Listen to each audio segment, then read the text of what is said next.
Okay, I think I was over here. Nacha mam tani karmani nibandhanti dhananjaya udasina vadasninam ashaktam teshu karmasu mayadhyakshena prakriti suyate sacharacharam henunane konteya jagadviparivartate avanjananti mam mudha manushim tanumashritam param bhavam ajannanto mama bhuta maheshwaram moghasha moghakarmano mohagyane vicheshasha rakshisham ashurim chaiva prakritim mohinim shrita Mahatmanastu mam partha daivim prakritamashita bhajanti anyanya manaso natva bhutin dimavyayam satatam kirtayanto mam yantatascha dridhavrataha namasyantascha mam bhakta nityayukta upashyate ज्ञानयज्ञेन चप्यन्ये यजन्तो मामुपासते एकत्वेन पृथाव्रेत्वा एकत्वेन पृथाव्त्वेन बहुधा विश्वतो मुखम् अहं क्रतुरहं याया स्वधाधम् अहमसुधम् मन्त्रोऽहम् अहं वेद्यम् अहम् अग्निरहं हुतम् पिताहमस्य जगतो मथा धाता पितामहः वेद्यायं पवृतं कौरा प्रकल्प सामर्यजुरिवच गतिर्भर्ता प्रभु साक्षी निवासा शरणं सुरत् प्रभवा प्रलयस्थानं निधानं बीजमव्ययम् त्यप्यहम् अहमर्षानं निघ्नामि उत्रशामीशा अमृतं चैव मृत्युश्च सदशक्चहमर्जुना त्रैविद्यमां सोमपतापुपत्पः यज्ञैरीश्वा स्वर्गतिं प्रार्थयन्ते ते पुण्यमश्राद्य सुरेन्द्रलोकम् अश्नान्ति दिव्यं दिवि देव भोगान् ते तां भुक्त्वा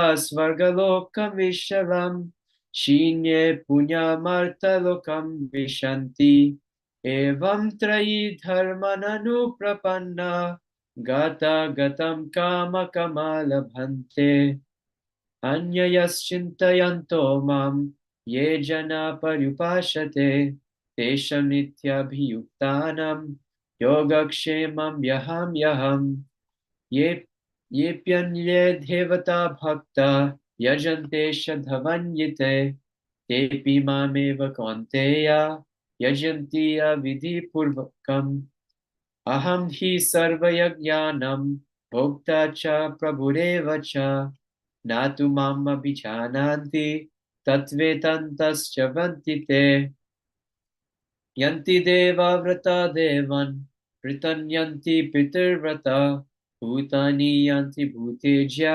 यन्तमाद्यज्ञोऽपि मम पात्रं पुष्पं फलं तोयं यो मे भक्ता प्रयच्छति तादहं भक्त्युपरतम् अश्नामि प्रयतात्मनः यत्करोषि यदश्नासि यज्जुहोषि ददासि यत्तपस्यसि कौन्तेय तत्कुरुष्व मदर्पणम् शुभाशुभफलैरेवं मोक्षस्य कर्मबन्धने सनस्य योगयुक्तात्मा विमुक्ता मामुपश्यसि सर्वोऽहं सर्वभूतेषु न मे द्वेषो स्थिता प्रिया ये भजन्ति तु मां भक्त्या मायि ते तेषु चाप्यहम् अपि चेत् सुदराचारो भजते माम् अनन्यभाक् साधुरेव समान्वय सम्यग् व्यवसितो हि स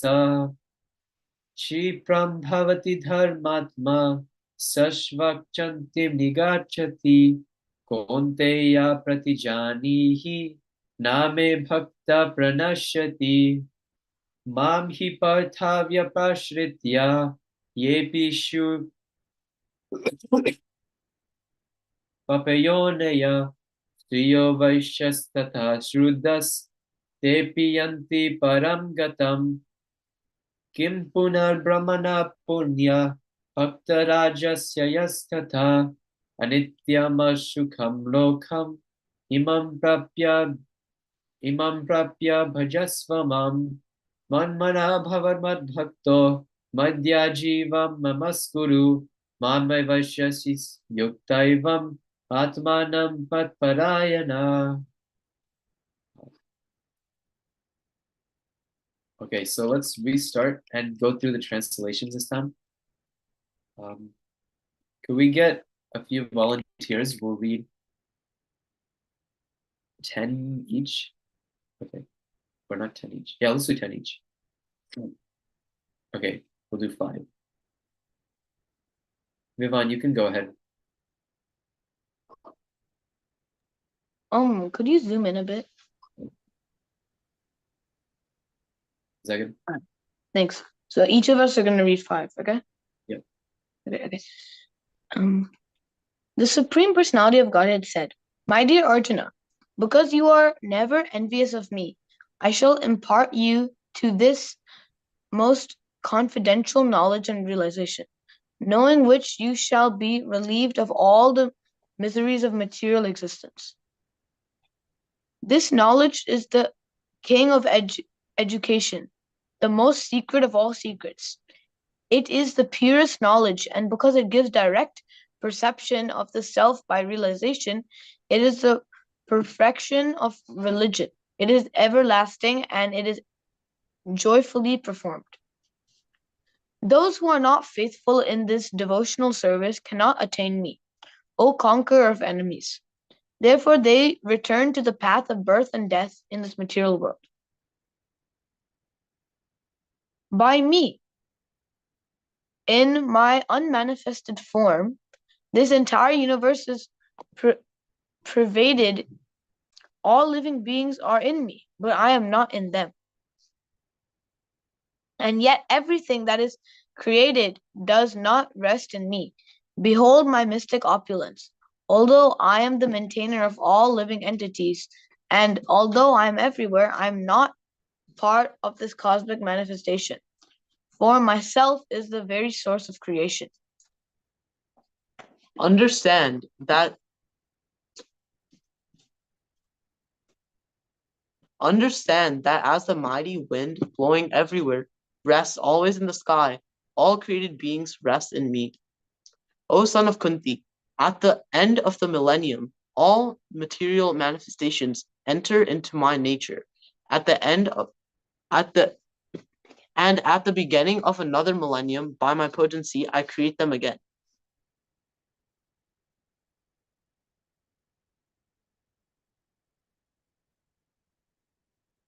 The whole cosmic order is under me. Under my will, it is automatically manifested again and again, and under my will, it is annihilated in the end. O Dhananjaya, all this work cannot bind me. I am ever detached from all these material activities, seated as though neutral. This material nature, which is one of my energies, is working under my direction, O son of Kunti, producing all moving and non-moving beings. Under its rule, this manifestation is created and annihilated again and again. Fools deride me when I descend in the human form. They do not know my transcendental nature as the supreme lord of all that be. Those who are thus bewildered are attracted by demonic and atheistic views. In that deluded condition, their hopes for liberation, their fruitive activities, and their culture of knowledge are all defeated. O son of Vritha, those who are not deluded, the great souls, are under the protection of the divine nature. They are fully engaged in devotional service because they know me as the Supreme Personality of Godhead, original and inexhaustible. Always chanting my glories, endeavoring with great determination, bowing down before me, these great souls perpetually worship me with devotion. Others who engage in sacrifice by the cultivation of knowledge worship the Supreme Lord as the one without a second, as diverse and many, and in the universal form.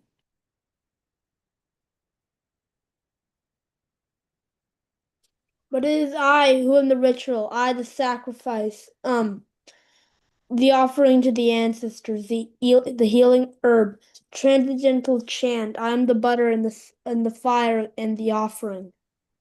I am the father of this universe, the mother and the support and the grandsire. I'm the object of knowledge. And purify and the syllable Om. I'm of the Rig, the Sama, and the Yajurvedas. I am the goal, the sustainer, the master, the witness, the abode, the refuge, and the most dear friend. I am the goal, I am the creation, the annihilation, the basis of everything, the resting place, and the eternal seed. O Arjuna, I give heat and withhold and send forth the rain. I am immortality, and I am also death personified. Both spirit and matter are in me. Those who study the Vedas and drink the Soma juice seeking the heavenly planets worship me indirectly. Purified of sinful reactions, they take birth on the pious heavenly planet of Indra, where they enjoy godly delights. When they have thus enjoyed the heavenly sense pleasure and the results of their pious activities are exhausted, they return to this mortal planet again. Thus, those who seek sense enjoyment by adhering to the principles of the three Vedas achieve only repeated birth and death. But those who always worship me and exclusive devotion, meditating on my transcendental form, to them I carry what they lack and I preserve what they have. Those who are devotees of other gods and worship them but faith actual worship me, O son of Kunti, but they do so in a wrong way. I am the only enjoyer and master of all sacrifices. Therefore, those who do not recognize my true transcendental nature fall down. Those who worship the demigods will take birth along the demigods. Those who worship the ancestors who go to the ancestors. Those who worship ghosts and spirits will take birth among such beings. And those who worship me will live with me. If one offers me with love and devotion a leaf, a flower, a fruit, or water, I will accept it. Whatever you do, whatever you eat, whatever you offer or give away, and whatever austerities you perform, do that, O son of Kunti, as an offering to me. In this way, you will be freed from bondage to work and its auspicious and inauspicious results. With your mind fixed on me in this principle of renunciation, you will be liberated and come to me. I envy no one, nor am I partial to anyone. I am equal to all. But whoever renders service unto me in devotion is in me, and I am also a friend to him. Even if one commits the most abominable action, if he is engaged in devotional service, he is to be considered saintly, because he is properly situated in his determination. He quickly becomes righteous and attains lasting peace, O son of Kunti. Declare boldly that my devotee never perishes. O son of Pratap, those who take shelter in me, though they be of lower birth, women, Vaishyas, and Sudras, can attain the supreme destination. How much more this is so for the righteous Brahmanas, the devotees, and the saintly kings. Therefore, having come to this temporary miserable world, engage in loving service unto me. Engage your mind in always thinking of me. Become my devotee. Offer obeisances to me and worship me. Being completely absorbed in me, surely you will come to me. All right. That was an amazing chapter. Would anyone like to choose a verse that we can dive a little deeper and read the purport for? Just shout out a number if anything's stuck. Yeah, Shriyan, go ahead. I forgot the number, but this is a verse that I like a lot.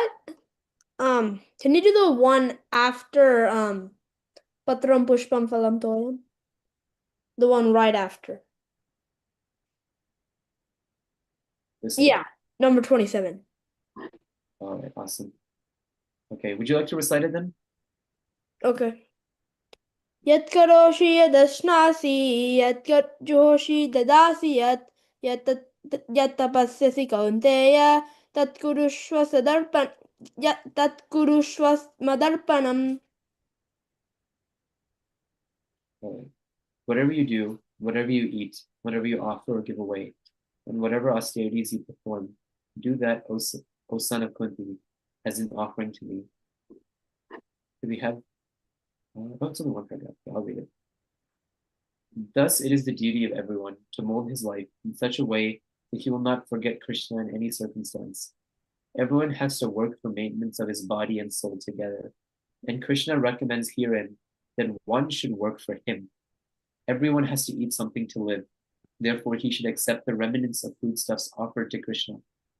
Any civilized man has to perform some religious ritualistic ceremonies. Therefore, Krishna recommends, do it for me. And this is called archana. Everyone has a tendency to give something in charity. Krishna says, give it to me. And this means that all surplus money accumulated should be utilized in furthering the Krishna consciousness movement. Nowadays, people are very much inclined to the meditational process, which is not practical in this age. But if anyone practices meditating on Krishna 24 hours a day by chanting the Hare Krishna mantra around his beads, he is surely the greatest meditator and the greatest yogi, as substantiated by the 6th chapter of the Bhagavad Gita. That is a powerful purport, and essentially what I took away is what it's saying, but essentially do what you're supposed to, but also do it for Krishna instead of just doing it for yourself. Anyone have anything to add?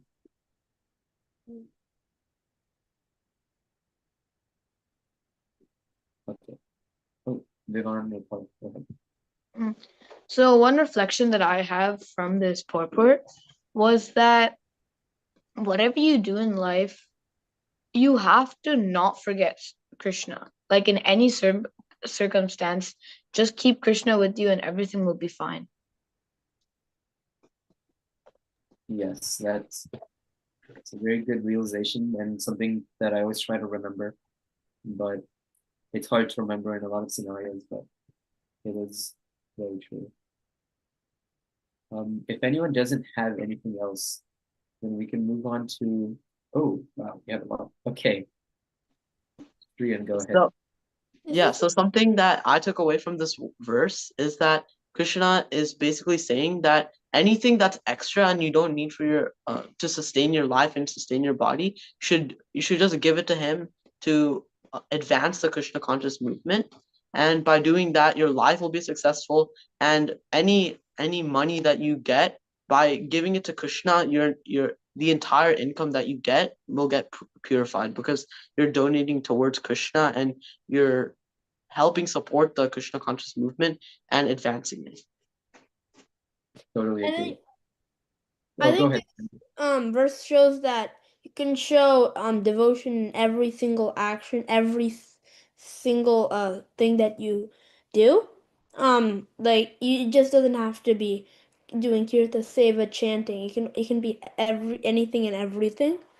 And my brother takes this verse very deeply. He's 5, and he dedicates his baseball to Krishna. Would you like to explain how he dedicates his sport? So he's just like like if I win, like I dedicate my efforts to you. I less poetic, but uh he does like all his efforts. He's like I'm doing this for you. That's amazing. It's always important to remember Krishna, which is very, very much like a model for me. I should learn something from your brother.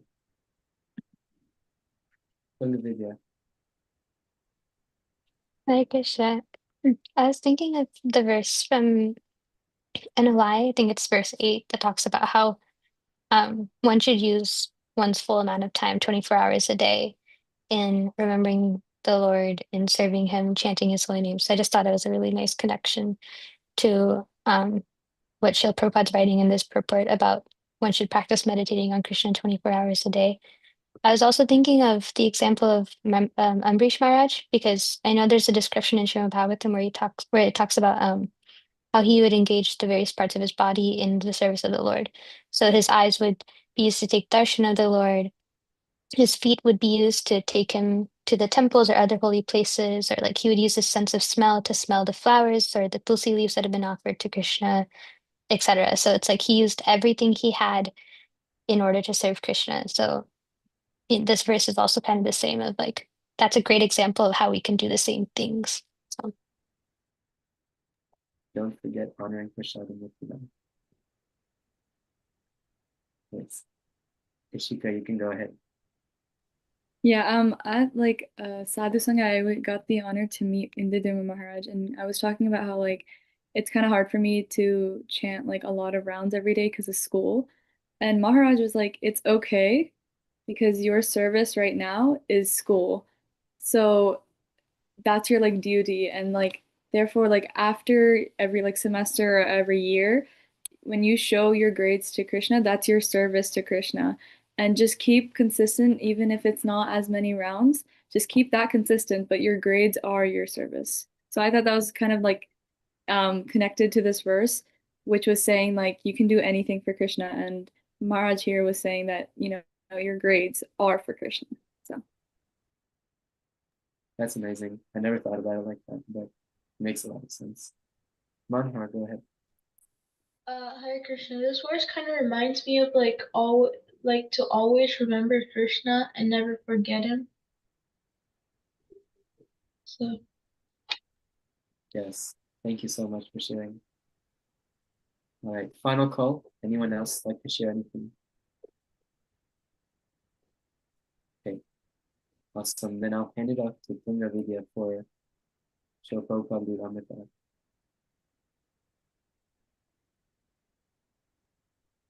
Hare Krishna. I'm just going to take a second to pull it up.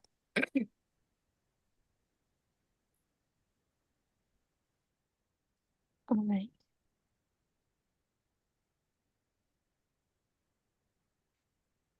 So if you'd like to read, please go ahead and raise your hands, and then we can all read like 2 paragraphs as we go down. All right.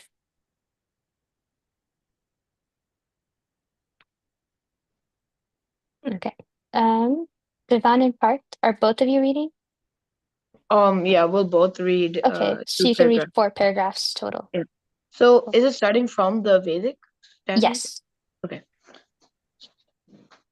The Vedic standard and the example set by the previous acharyas was that if one wanted to lead a preaching movement, sannyas was required.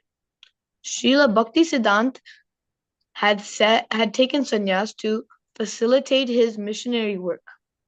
Lord Chaitanya had taken sannyas to further the Sankirtan movement. Of course, Lord Chaitanya was the Supreme Personality of Godhead.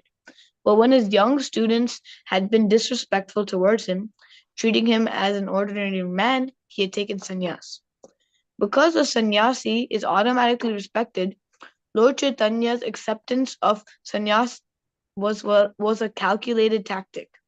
As soon as he began traveling throughout India as a sannyasi, he immediately attracted thousands of followers to the Sankirtan movement. Knowing that cheaters would accept the saffron dress and abuse the respect given to sannyasis, Lord Chaitanya had advised against accepting sannyasis in the age of Kali. He knew that cheaters in the guise of sadhus would act immorally, accumulate funds for their own sense gratification, and make many followers simply to enhance their own prestige. Posting as swamis, they would cheat the public. Because the people in Kali Yuga are unable to follow the rules and regulations of sannyas, Lord Chaitanya had recommended that they simply chant Hare Krishna. However, if a person could actually follow the rules, and especially if he had to spread the Sankirtan movement, sannyas was necessary. Abhay first had to approach one of his godbrothers for permission. He decided to turn to Bhakti Vilasa Tirtha Maharaj, formerly Kunja Vihari, the leader of the Chaitanya Mutt in Calcutta. Abhay was still thought of the Abhay still thought of the Chaitanya Mutt as the headquarters of his spiritual master's mission. During the heated legal disputes, the Chaitanya Mutt had been the most prized acquisition, and since 1948 it had been under the legal ownership of Bhakti Vilasa Tirtha Maharaj. Now, although each sannyasi had his own place or places, the Chaitanya Mutt and Bhaktivilasa Tirtha Maharaj legally represent the Gaudiya Mutt entity.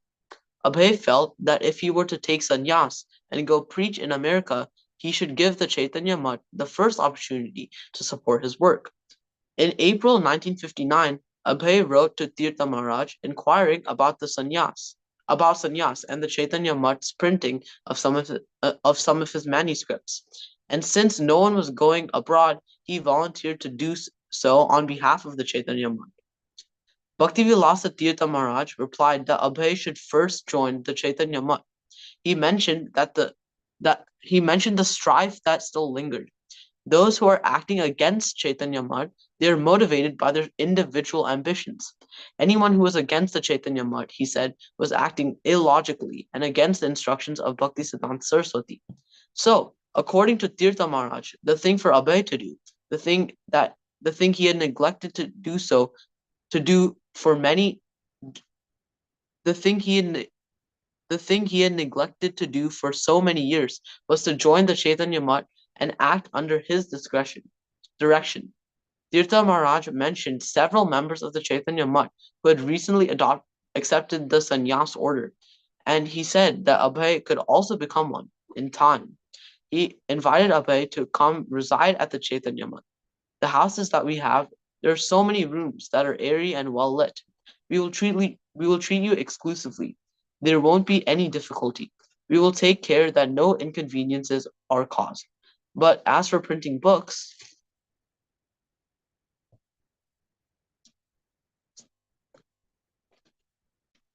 Thank you. Brinda and Mukunda, go ahead. We are eagerly awaiting to print the books like Satsandarbha, Vedanta, based on devotional service, and many other rare books by the Goswamis. First, we will print them. Books written by you will be checked by the editorial staff, and if the funds can be raised, then they can be printed accordingly or according to priority.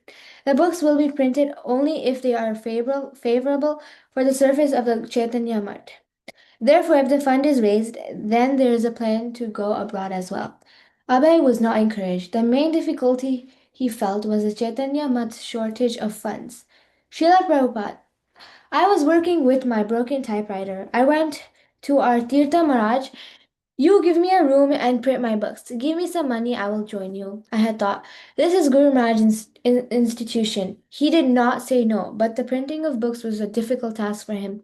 He had no money. He was hardly collecting for maintaining. Printing of books is a big job, and there is no guarantee of sale.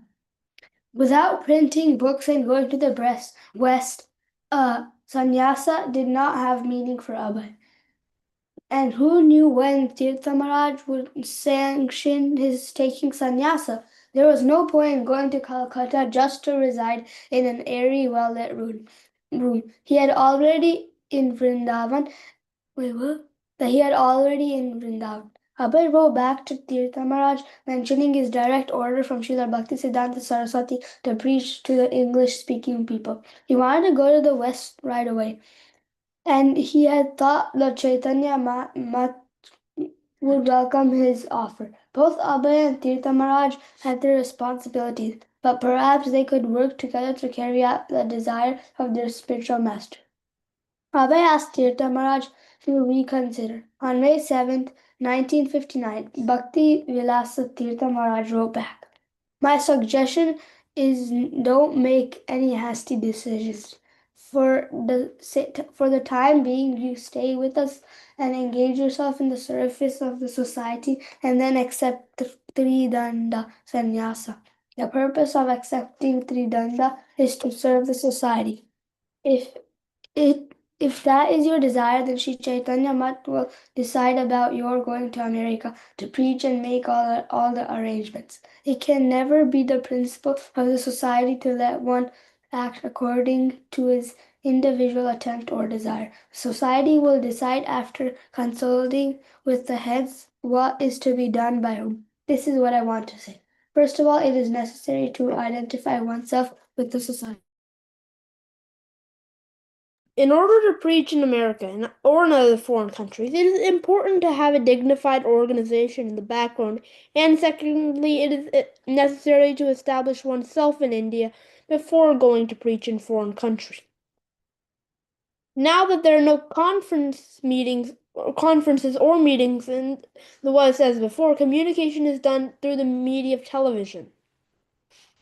Abhay could understand the needs and priorities of the Chaitanya Mutt, but he could not allow them to overrule what he had considered the highest mandate, preaching as Bhaktisiddhanta Saraswati had ordered. Abhay offered his services to leaders of the Chaitanya Mutt, thinking they might also see things his way. He thought that with the world's crying need for Krishna consciousness staring them in the face, they might see that this Abhay Babu was convinced and enthusiastic, and so should be sent right away with whatever he required. But they had other priorities.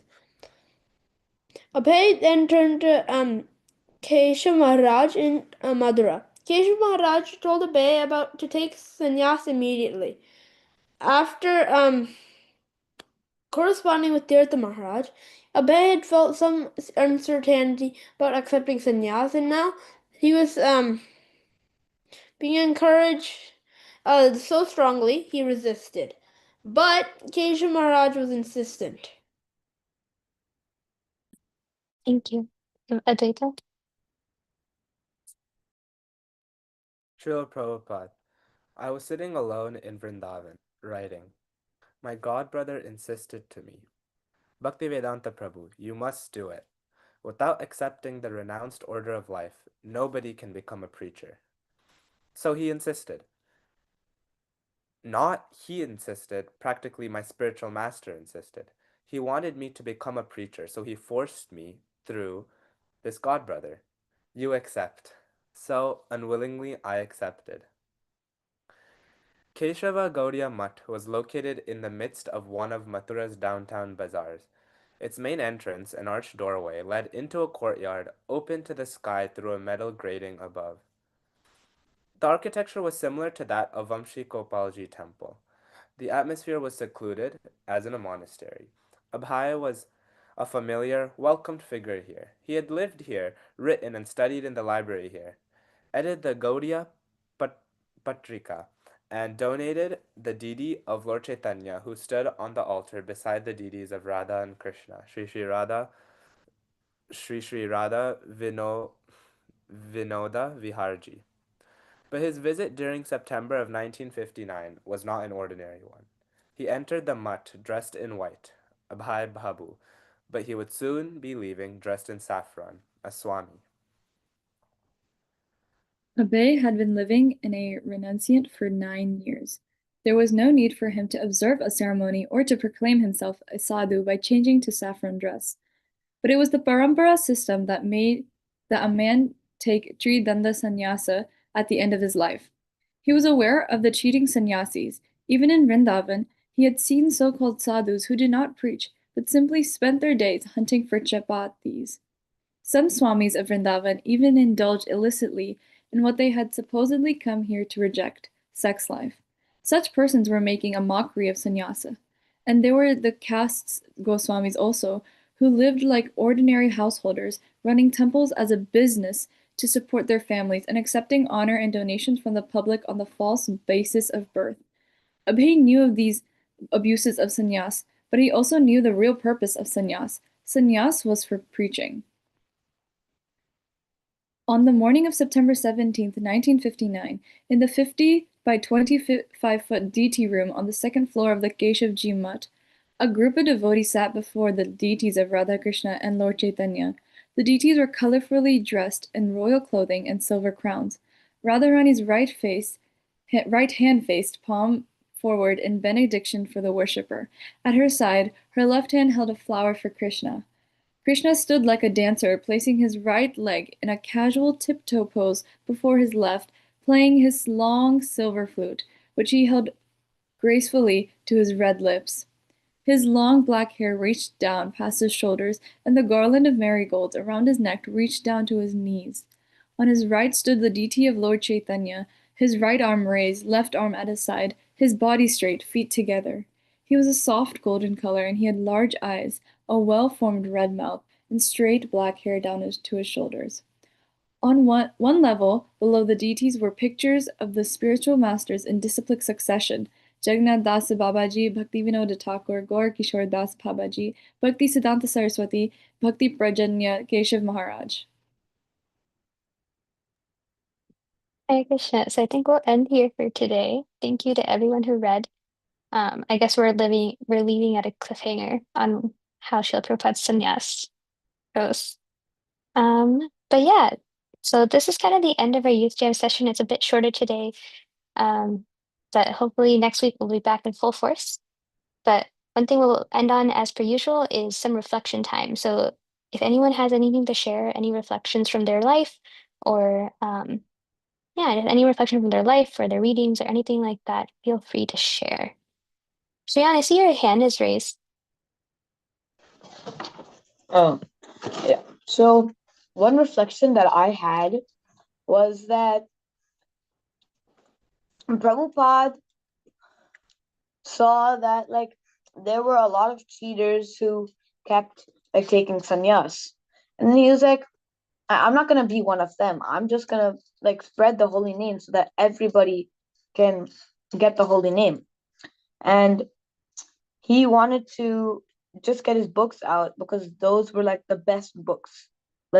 When people get books, then they actually read and then they figure out who Krishna is, why do we have Krishna, and why is Krishna the Supreme Personality of Godhead.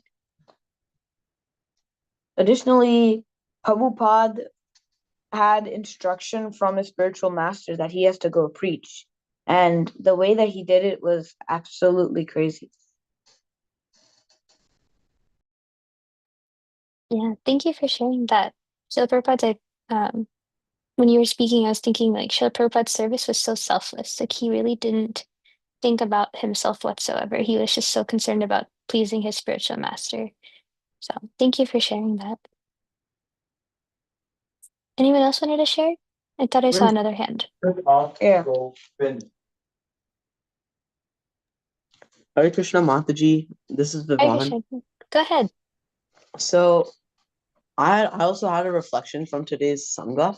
So one thing that I took away from the Srila Prabhupada Lilamrit reading was whenever we were reading and Prabhupada was explaining about all the politics that was happening at the Gaudiya Mutt because Srila Bhakti Siddhanta Saraswati Thakur had passed away. He did not want to get involved in that at all. Especially when the Maharaj that he was talking to asked him to join the mutt, he explained that he hadn't done that for years because he wanted to avoid all the politics. And the reason why he did that is because when he gets involved in all the legal battles and stuff like that, then his sadhana and his preaching will go down because he's more preoccupied with something else and picking sides. So one thing that I really took away was whenever there's arguments or something like that, you should just do your sadhana and be sincere in your practice and not pick sides or do anything like that. Yeah, thank you so much for sharing that. That's such an important lesson to take from Srila Prabhupada's life and example. So yeah, thank you so much. Ishika, go ahead.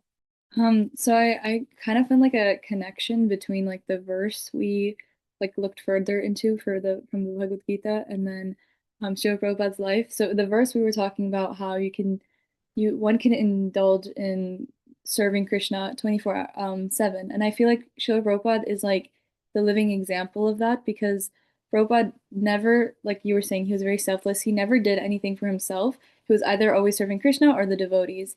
And sannyas is just like a small example of the many examples of him like showing his selflessness because sannyas isn't a small thing, it's a very big thing.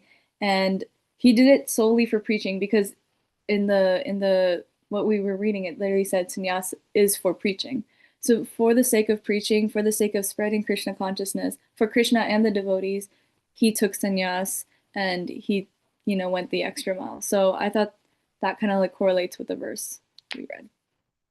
Yeah, that's such a great connection that you made, and even picking out that specific example for Srila Prabhupada's life. Yeah, that's awesome. Thank you for sharing that. I was going to share something related to Srila Prabhupada. It's not exactly related to what we read, but there's something I heard recently where a devotee was talking about, I think they or someone else had described what it was like to have a heart attack. And they were saying that it was like the most painful experience that they'd ever had in their entire life. Um, and then this Prabhu went on to say that, like Srila Prabhupada survived, I think, 2 or 3 heart attacks throughout his life, of which 1 or 2 were on the Jaladuta. And when you think about it, like on the Jaladuta, it was literally a cargo ship. Srila Prabhupada was just like he had no friends, no one to comfort him, no one to accompany him. There was literally no medical assistance. If nowadays if someone has a heart attack, they are immediately rushed off to the hospital, and there's going to be a very like well-trained medical team to take care of them. But Srila Prabhupada just survived on his own, like literally just through Krishna's mercy and his own strength. And so think about just when you think of those things, and it really puts things into perspective. Because if you try to imagine yourself going through that, you just, recoil in fear. But Srila Prabhupada was so fearless and so selfless that he did it anyways. So I was just reflecting on that and made me so grateful for Srila Prabhupada. Anyone else have anything else to share?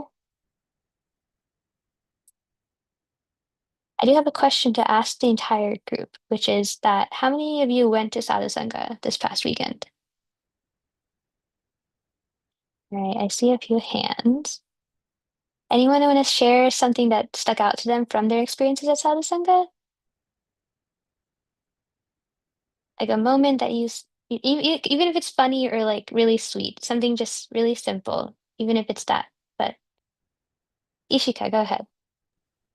So my dad knew that I wanted to meet Vaisheshika Maharaj, but obviously he like doesn't know how he looks. So my dad literally went up to Maharaj and like, I'm sorry, but are you Vaisheshika Maharaj?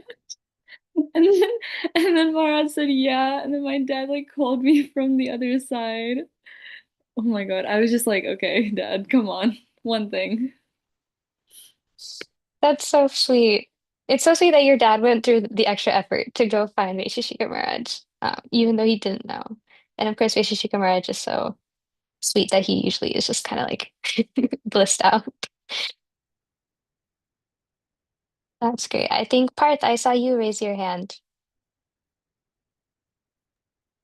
Um, I think this time was one of the first sadhu sangas, or it was just one of the first times I truly danced in a kirtan, not just jumping when the kirtan gets fast, but like it was especially one time during Indian Swami's kirtan that me, Vaishik Prabhu, and Krishna Rai from New York were all dancing with Marge, just us three on the side during the slow part of the kirtan, and it was so blissful. And it added a whole new mood and a whole new element to relishing the the name of Krishna and the kirtan that I hadn't really felt before. So it was an amazing moment. That's such a sweet memory that you get to have. And also, dancing is so underrated in kirtan. So if you've never tried it, try it. Haldar, I think I saw your hand was raised at some point. Did you want to add anything?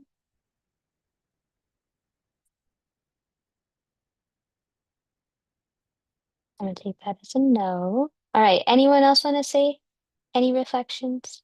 Vivan and Faris. Yeah. So from Sadhu Sangha, mm, we just heard it online, but we heard something that like Inder Dumna Maharaj said that really like stuck to me. So like Inder Dumna Maharaj said that if you're laying down, Krishna will sit next to you while chanting.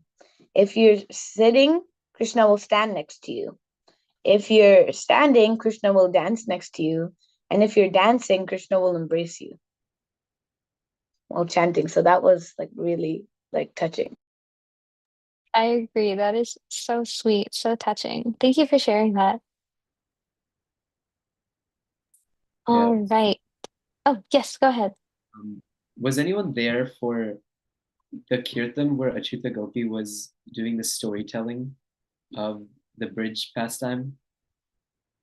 Originally, so my friends and I were calculating that this is her last kirtan, so she's probably gonna do Bhajaman and Radhe. So we were waiting the whole time for that. And then when she started telling the story, we all got really sad.